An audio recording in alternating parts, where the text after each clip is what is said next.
আসসালামু আলাইকুম সবাইকে। আমরা এখন কোথায় আছি হয়তোবা ক্যাপশন দেখে বা পুরো বিস্তারিত বুঝে আপনারা উপলব্ধি করতে পারবেন। ঘেমে একাকার, তার উপর এই ফাঁকা স্থান, একটা ট্রফি কিন্তু আসলে ট্রফি না, একটা কার্ডবোর্ড। এই জায়গাটা, এই যে তিনটা লেয়ার দেখছেন আপনারা, এটা আবাহনী নিজেদের যেই ট্রফি, তারা বছরের পর বছর যেই ধরনের ট্রফি তারা জিতেছে, সেই ট্রফি এইখানেই সংরক্ষণ করা হতো। তবে দেখতে পাচ্ছেন যে আসলে এখানে কোনো ট্রফি নেই, সেই ট্রফিগুলো চুরি হয়ে গেছে।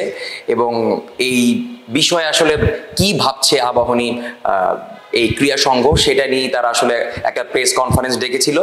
এখানকার অনেক মেম্বাররা এসছে, ফুটবলাররা, ক্রিকেটাররা, সাবেক যারা খেলেছেন তারা, এবং যারা দায়িত্বে আছেন তারাও এসছেন।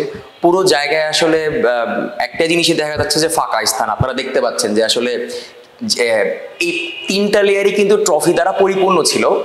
এমনকি উপরের যে ফ্যান, সেই ফ্যানগুলো নেই, যার কারণে এখন ঘামতে ঘামতে কথা বলতে হচ্ছে। আপনার আমার পেছনে যে সাইডটা আছে, সেই সাইডটাতে বিলবোর্ড টানানো আছে, সেখানে আসলে লেখা আছে যে কারা কারা সদস্য ছিলেন, তারা কি কি ট্রফি জিতেছেন, কয়বার রানার্স আপ হয়েছেন।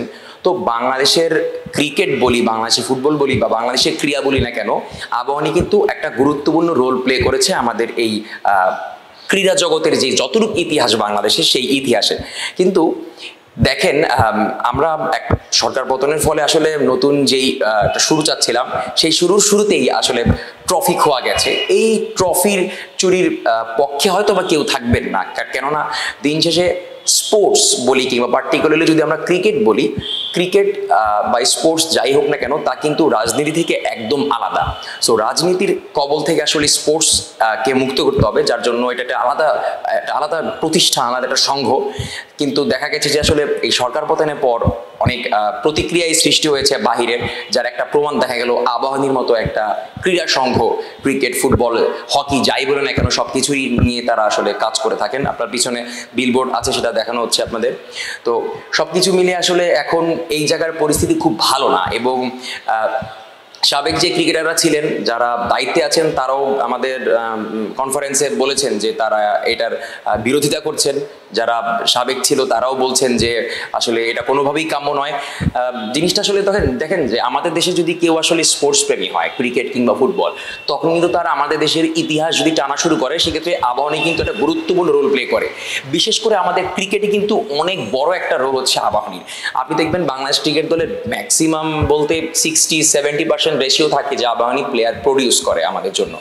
সো ওরা প্লেয়ার কিভাবে প্রডিউস করে, এই ক্লাব, এই সংঘ কিভাবে প্লেয়ার প্রডিউস করে, তারা ট্রফি জেতে, তারা টুর্নামেন্টে ডমিনেট করে, তাদের প্লেয়াররা ডমিনেট করে, তখন সেই প্লেয়াররা উঠে আসে, ন্যাশনাল টিমে খেলে, বাংলাদেশকে বিভিন্ন পর্যায়ে তারা রিপ্রেজেন্ট করে। এই যে তাদের প্লেয়াররা রিপ্রেজেন্ট করে, তারা ট্রফি জিতে, সেই ট্রফির ক্যাবিনেটগুলো কিন্তু এখানে সাজানো থাকে। কিন্তু এখন এই একটা কার্ডবোর্ড ব্যতীত আর কিছুই কিন্তু আসলে নেই, সব কিন্তু চুরি হয়ে গেছে। এই জিনিসগুলো আসলে আপনাদের দেখানো হচ্ছে। এই বিষয়ে নানা মানুষ নানা মতামত দিচ্ছেন যে কেন ট্রফি চুরি হলো, চুরি হওয়া উচিত ছিল কিনা, উচিত না ছিল কিনা। তবে সংখ্যাগরিষ্ঠ এই কথাই বলছেন আসলে ক্রিকেট বা ফুটবল, স্পোর্টস কখনোই রাজনীতির মধ্যে ছিল না। আপনারা নিশ্চয়ই জানেন যে আইসিসি কিন্তু অলরেডি এর আগে শ্রীলঙ্কার ক্রিকেট দলকে ব্যান করার চেষ্টা করেছিল, কারণ তাদের ইন্টারনাল পলিটিক্স ক্রিকেটের মধ্যে ঢুকে পড়েছিল, যেটা আইসিসি রুলস একেবারেই নেই। তো সবকিছু মিলে স্পোর্টস রাজনীতি থেকে অনেক দূরে। শুধু রাজনীতি না, যে কোনো ধরনের কর্মকাণ্ড যা স্পোর্টসের বাইরে, সেগুলো স্পোর্টসের ভেতরে না আসাই ভালো। তো আপনারা দেখতে পাচ্ছেন যে আসলে এই ট্রফি ক্যাবিনেটগুলো যেখানে রাখা ছিল, সেটা আবাহনীর ইতিহাস, বাংলাদেশ স্পোর্টসের ইতিহাস, সেই ইতিহাস থেকে কিন্তু একটা মাইল ফলক বলি, কিংবা ট্রফিকে আপনি যেই বিশেষণেই সংজ্ঞায়িত করেন না কেন, সেটা কিন্তু চুরি হয়ে গেছে।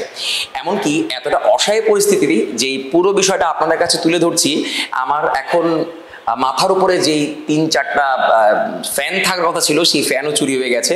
যারা দুষ্কৃতিকারী ছিল, যারা চুরি করেছে, তারা সবকিছু নিয়ে গেছে। তো সবকিছু মিলে এইটা একটা ইম্প্যাক্ট কিন্তু পড়লো, এটা একটা মেসেজ পড়লো যে অনেকেই আছে হয়তো বা যারা আমাদের এই স্পোর্টসকে ভালোভাবে অ্যাকসেপ্ট করছে না।